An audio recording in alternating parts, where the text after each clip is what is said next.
Welcome back, everybody, to my last brain cell. Happy Friday, Junior. Let's get right into the wheel of fun today, shall we?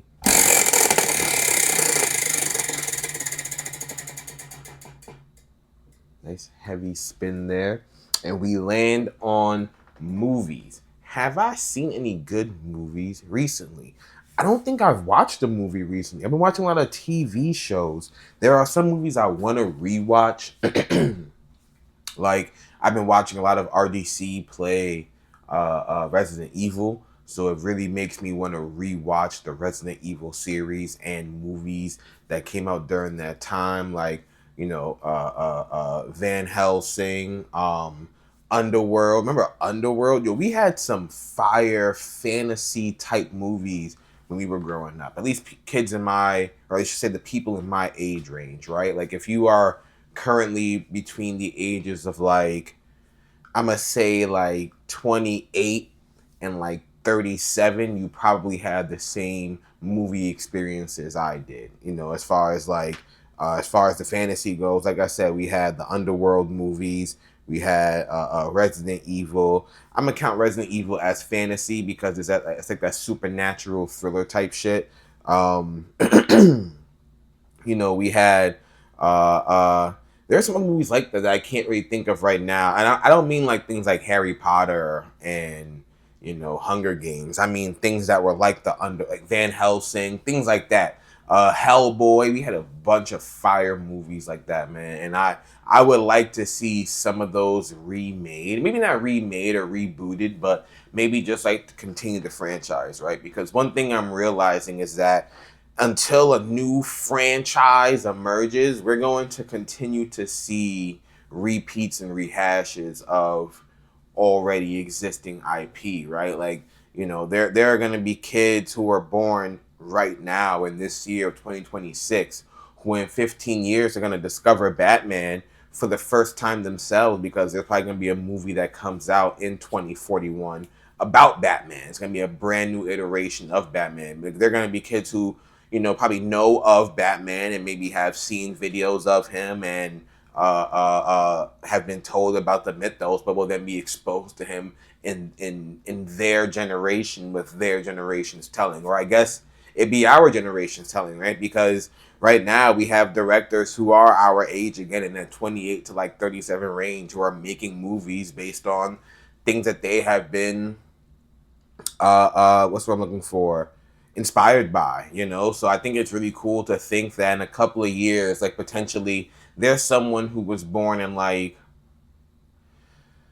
let's say there's someone who's born in like 2000 that maybe like 15 years they may make a movie based on their life experiences. Like it might be a movie based on an already existing IP, but because of how they viewed movies or how they went through their life, they're going to have a completely different telling of that story. You know what I mean? Like, I think that'd be really interesting to see. I think it'd be really interesting to see or compare, a lot of especially Batman, for example. Let's continue down this Batman train. I think it'd be very interesting to look at all the different Batman movies that we've had thus far and compare them, see what some of the themes are, see where the director's heads were, see if they compare the themes that are going on in real life.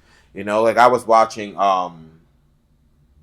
I watched The Pit, and I've recently gotten into watching Paradise season 2. I watched season 1, and I know season 2 just started. It's about to end soon, so I finally picked it up again. And there are things that are happening in these shows that you can tell were inspired by, whether fortunately or unfortunately, things that are going on currently today. So I do think it would be very interesting to see what Bruce Wayne looks like from someone's vision in 2041. That's just me. But as far as movies that I've watched recently, I really have not been watching movies. If there are some movies coming out that I want to see, like obviously I want to see Brand New Day, the Spider-Man movie when that comes out. I have no interest in Dune. I haven't seen a single Dune movie, if I'm being honest. There's a movie with Zendaya coming out. Yeah, and I'm about to have a huge fucking spoiler for you. So if you are interested in watching the drama starring Zendaya and Robert Pattinson, please make sure you skip the next part. And I'll put, a little a blurb letting you know when it's safe to come back. But I'm I'm I'm I'm scrolling on Facebook and stuff, yeah, and I see a post about that movie, the drama that she has coming out, and it revealed the biggest spoiler. Fuck you, Yahoo News. Who posts a spoiler of that magnitude so willy nilly without putting a fucking spoiler warning? What were you thinking? And it's going to be very interesting to see if this box office is affected, because the way they've marketed this film, it's based around this huge secret, and the secret is, again, coming in 5, 4, 3, 2, 1. The huge secret is that Zendaya's character apparently helped to plan a school shooting. One, how fucking dark is that? And two, that's a huge spoiler. Huge. I kind of want to see how this is resolved, but I now have a little less interest in watching it. Yeah, I now have a significantly less interest in seeing it. I kind of still want to, but my interest is nowhere near as peaked now that I've seen this spoiler for this movie. Yeah, I can't think of any other movies coming out right now, at least like not top of mind, that I want to watch. I'm sure there are some things in trailers. There's a movie, actually, I just lied right to y'all faces. There's a movie coming out, and I don't remember the name of it, but I'll put the poster or a clip or whatever that I have as far as some type of imagery here on the screen that my boy sent me, and it's a very high octane action film, a martial arts movie. And when I tell you, the hands that were being thrown in this film looked absolutely exquisite. I don't know who the main star is, but I know that his co-star is he was in this show Warrior that me and my other boy were watching, another martial arts show. So I know that the hands are gonna be crazy. They have the one villain from The Raid in here, Mad Dog. This movie is going to go bananas. I can't wait, y'all. So I hope that comes out this year, but I'm tuning in regardless. It can come out this year, next year, 2028. It doesn't matter. I'll be in attendance. But let me know if there are any movies that you guys are watching. Let me know if there are movies that you guys are interested in. You know what I mean? Because like I said, I haven't been watching any recently. But before I continue, I have a little bit of a blurb. So if you guys remember, last time we were here, we did Junita's Jar, and we covered the chocolate chip cookies. So today, you know what I mean, I'm going to do another pack, and we're going to do the oatmeal peanut butter chocolate chip. What a crazy concept. It's already crazy to think about oatmeal and peanut butter. It's already a dope concept to think about peanut butter and chocolate chip. And then you can do oatmeal and chocolate chip. But to have oatmeal, peanut butter, chocolate chip, this is going to be crazy. But why do I bring this up? Because last time we were here, I said to y'all, yo, I bet you this would be great as a cereal. So I got a bowl. I got some chocolate milk. And we're going to make this into a cereal. I also have my food scale because I got to make sure that everything is weighed out. You feel me? So we're going to go ahead and crack open these cookies. Give them a good little... Ooh. The peanut butter in these are strong.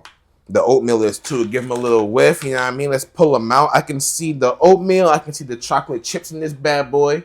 The top doesn't show it, but that bottom does. You feel me? Anyway, let's go ahead and... they smell really good. Go ahead and weigh it out now. It says it's supposed to be 28 grams per serving. I'm going to go ahead and double that. I'm going to get me 56, excuse me. So I'm technically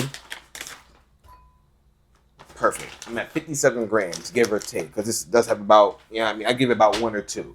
So now we're going to go ahead and pour the young milk. It's in the game, y'all. Got these macros locked down right now.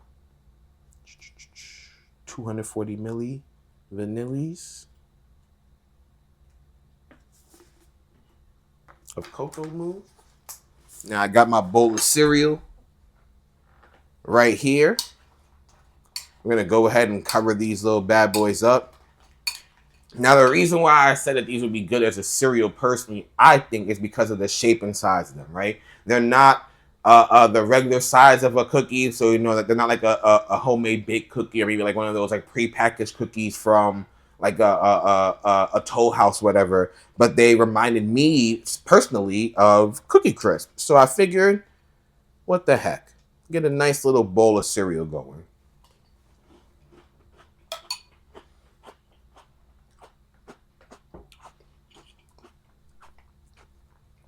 When y'all get these cookies, make it a bowl of cereal. Make it. Cookies and milk belong together for a reason. Make it a bowl of cereal. I love this one compared to the regular chocolate chip. It has a lot more going on texturally because of the oatmeal, and that peanut butter flavor is a nice welcome addition. And it's not overpowered. I got double chocolate going on right now, technically, right? It's not overpowered at all.